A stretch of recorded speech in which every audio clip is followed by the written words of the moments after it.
What's up, everybody? Welcome back to my YouTube channel. My name is Z Love, and if you already knew that, that means you are a subscriber. And if you're just passing by, please stay and see if you like or don't like what you see in today's video. Well, in today's video, I'd like to address a few things, centrally around homophobia and how homophobia kills. Okay, I don't understand why is it so hard for gay people, or why do queer people always have to fight for their existence? But today's video, it's a get high with me, so we're gonna smoke while I'm talking to you guys, because if I'm just gonna continue having this conversation with you guys, I'm just gonna have so much anxiety and so much anger. And right about now, this is usually the time where I self-medicate apepakini, so let's get right to it. Something for your fire.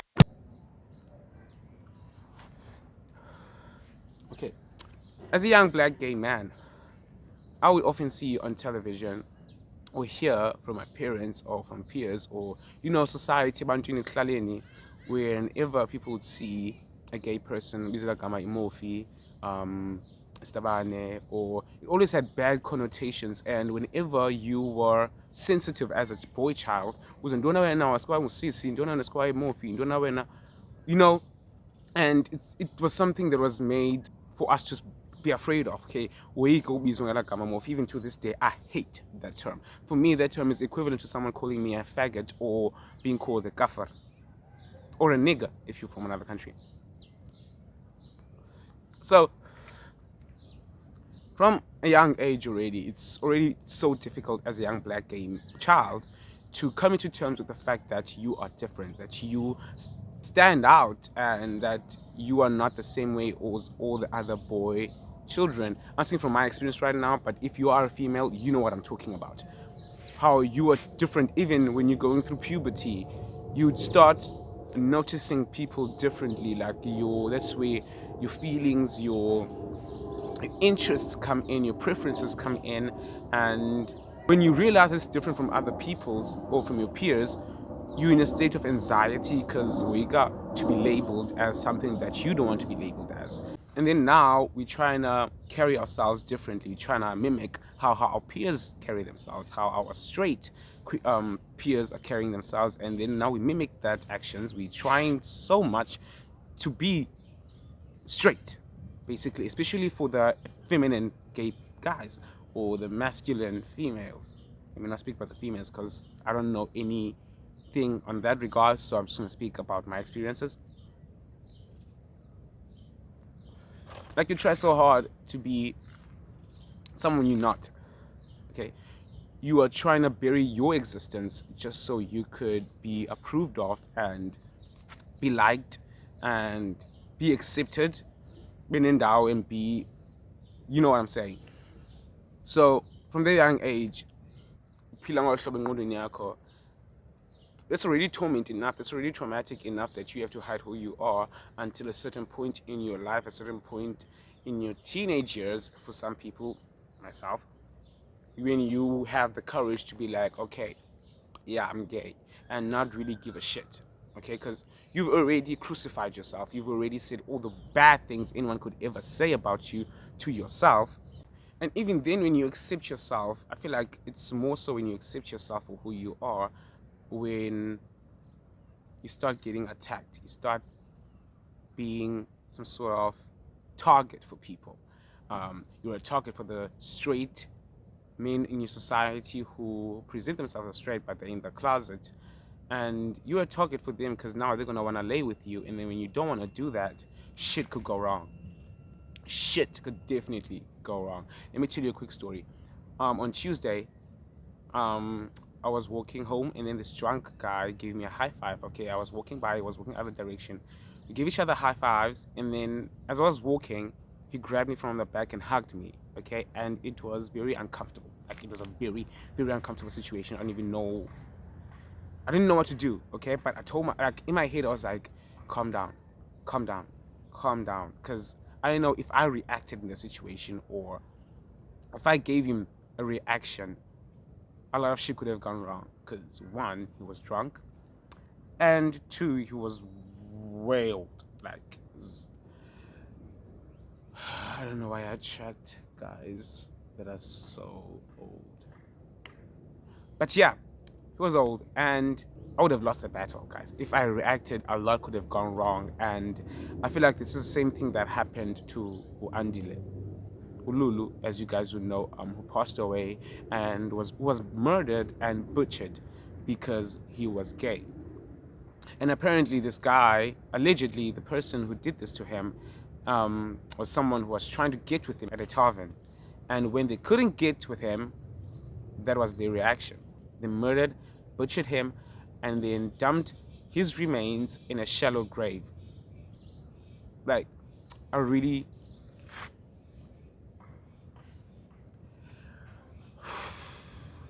Guys, life is really traumatic enough for black gay men, and having to hear such stories, to see such things happen, makes me think that society or the media has not done enough to educate our people about the LGBTQ community.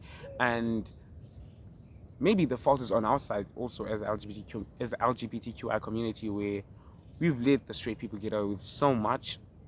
And right now I'm not talking about in terms of the murders. I'm talking about representation.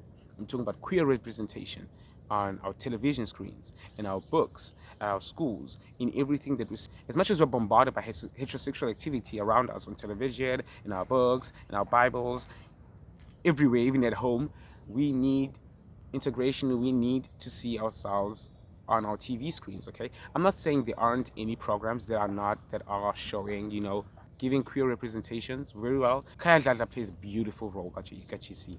A beautiful role, Gachisi. For me, is an amazing representation, because one, that is played by a queer person and is playing a queer character. And that is very rare in our TV screens, especially here in South Africa. It's very rare to find a role of a queer person being played by a queer person, unless that program is centered around the LGBTQI community. What I mean is, we've seen programs such as Imbeo, if I'm not mistaken, where Oros played a gay character. Oros is not gay. Oros is married and is a beautiful baby, a beautiful family. Yet there was no proper queer representation. I feel like queer roles need to be played by queer people. And this is something that we really need to stand up for, something that we need to gun for in order to be able to educate people better. Because now you can't expect someone who's not queer to execute a queer role to the par. And what I mean by this is, you can't expect someone who is still learning how to be queer to execute a role beautifully. Not beautifully, but to the par, in a way that's not just for entertainment, but for learning purposes as well. For example, if you've watched Pose, you'd know what I'm talking about. You would know what I'm talking about. Pose is a beautiful representation of the black queer life experiences, not just from the 90s, but it's still relevant to this day, especially for the transgenders and transvestiles. It's a beautiful series. If you haven't watched it, it's available on Netflix, on HBO if you're in the States, I think. I'm not sure, but you can check it out. Pose is a beautiful representation of queer experiences played by queer characters. And it's very educational at the same time. As much as it's entertaining, you're learning so much from watching these black, beautiful women go through these experiences in their lives. The experiences with HIV and AIDS, the experiences with hate crimes, as not just black people, but as black trans women. How they were, guys, it's a beautiful series. Check it out. Check it out. If you want to learn, if you really want to learn and want to call yourself an ally, just check it out. Okay, I'm not saying you have to check it out to be an ally, but like, if you want to learn, if you just want to learn, Pose is for you. Yo, I've been talking, I haven't smoked in a while.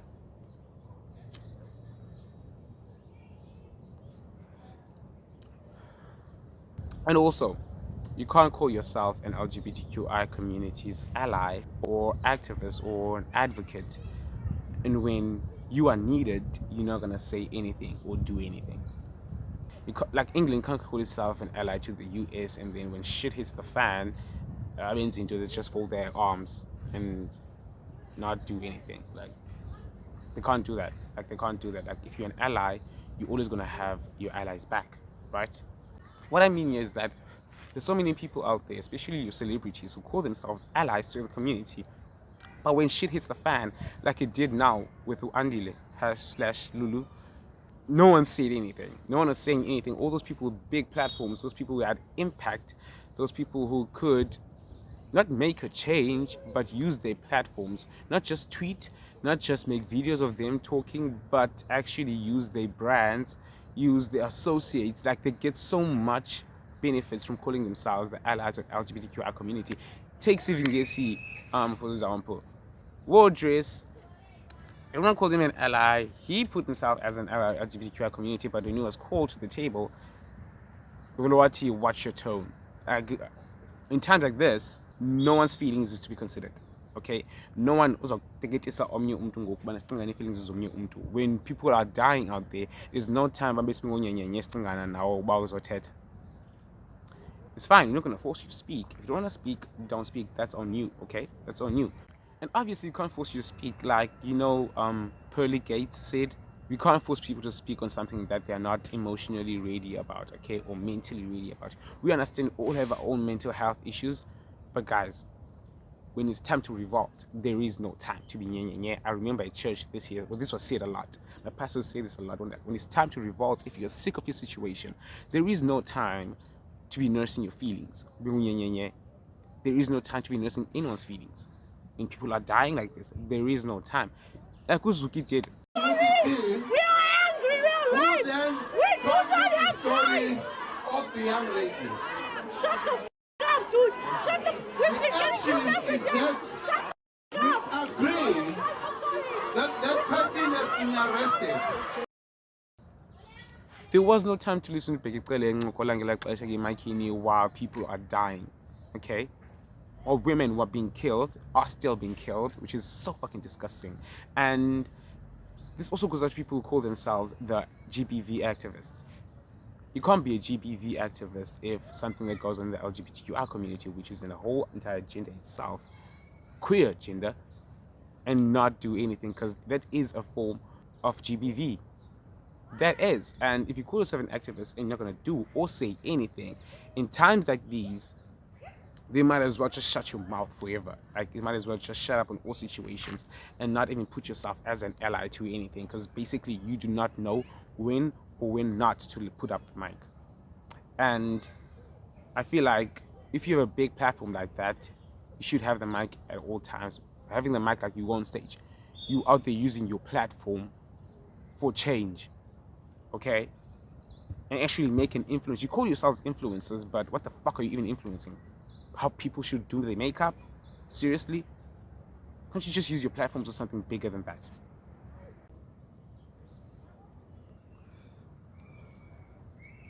So yeah, I'm upset.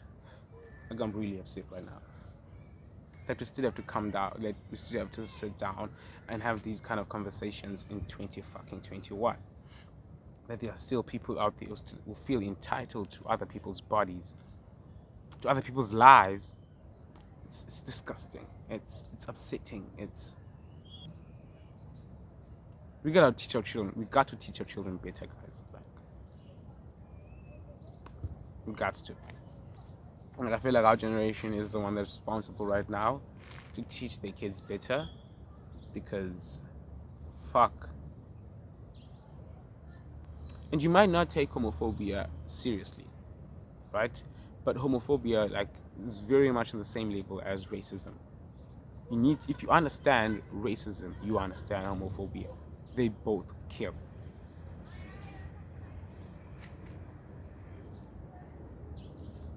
And no one needs a reminder of that.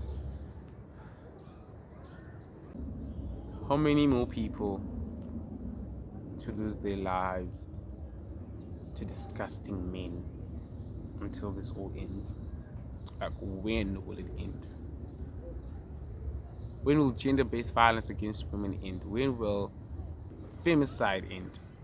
When will homophobia end? When will it end? Like, I feel like it starts with us, guys. It starts with us. We gotta teach our children better. We have to teach our children better, like, way fucking better. First, we have to educate ourselves as well. We need to educate ourselves first. That's why every day is a learning. That every day you take the time to learn something. You might learn more about yourself as well.